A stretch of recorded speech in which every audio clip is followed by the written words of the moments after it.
Okay, now that we've gotten it connected and we can see that we have the sensors and the motors in the right place, you also can see them up here as well, which is really helpful when you want to see. I can see that my robot is seeing something at 60 centimeters here, or I can test using my hand. I also can test the color sensor. There's something that's yellow, etc., etc. So it's good to be able to watch this and see what your robot's doing. Let's set up the first program for Battle Bots. The first thing we're going to do is we're going to take a look at the side. We've got motors, we've got movement. Movement's really for the motors that move the robot. These motors would be for extra modifications you might make, like putting a spinning part on it, or a spinner, or something that another motor. So this is for movement, and these are for other motors. We can display things on the screen on your power brick. We can make it say sound, which will be a modification.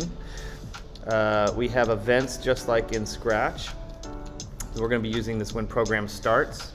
We've got control just like in Scratch, which we have these if statements. And then we've got forever. And we're going to pull in, the first thing we're going to do is we're going to give it a 3-second pause. That allows you to start the robot and then back away from it so that the battle can start at the same time. All right. Okay. One thing we want to do right away is want to set the movement motors. We can put that in front if we want. So the movement motors are going to be B and C, and you can see there's drop-down menus in case that changes, but we're using B and C, and that's what we want. Okay, then we're going to put in a forever block, because we want this part to run forever until we turn it off. And the first thing we want to do is we want the robot to spin, and while it's spinning, it's always looking for its sensors. So we'll just say we want it to move,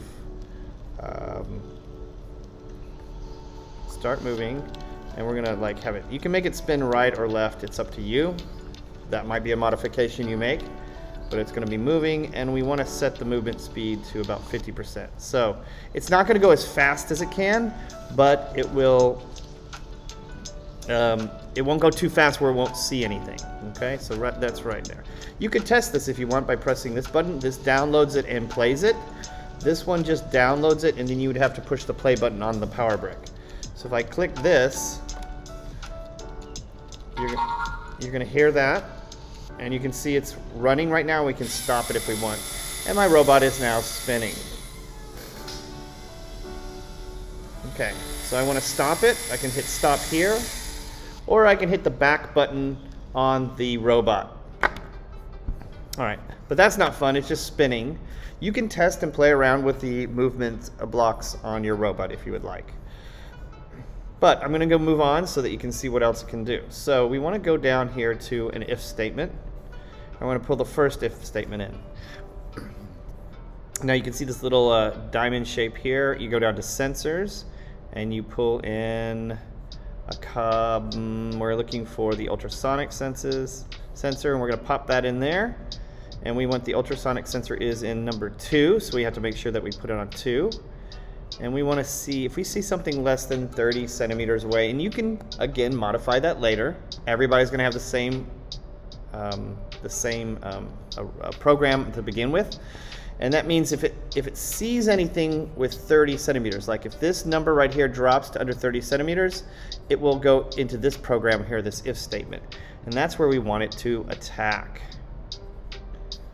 So we want it to attack. We want to start moving straight at that, whatever it sees, we want to move straight at it, and we're going to turn the speed to 100. So if it sees something, it's going to start moving straight towards them.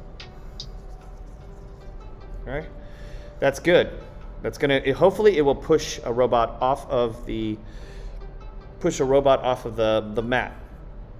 But the other problem we have is we don't want it to fall off too, because it'll be disqualified. So we're going to go ahead and pull in another control block, an if statement. This time we're going to bring in the color sensor right here. The color sensor is on sensor 3, and we're going to say if it sees white, then it's going to do this part. So if it sees a robot, it's going to attack. If it sees white, it's going to back up. So we want to actually have the robot stop immediately. Then we want it to move backwards. So it backs away from the edge of for one rotation, that's fine. And we want it to turn a little bit. So we might have it, you can decide which way you want it to kind of turn so it gets away from, I think, let's try 65. I'm going to test these things right here. Back up a little bit for one rotation. And once it's done that, it won't see white anymore, so it'll go back to spinning and looking. Okay? This robot, this program is kind of the basic program that everybody's going to use for our first battles.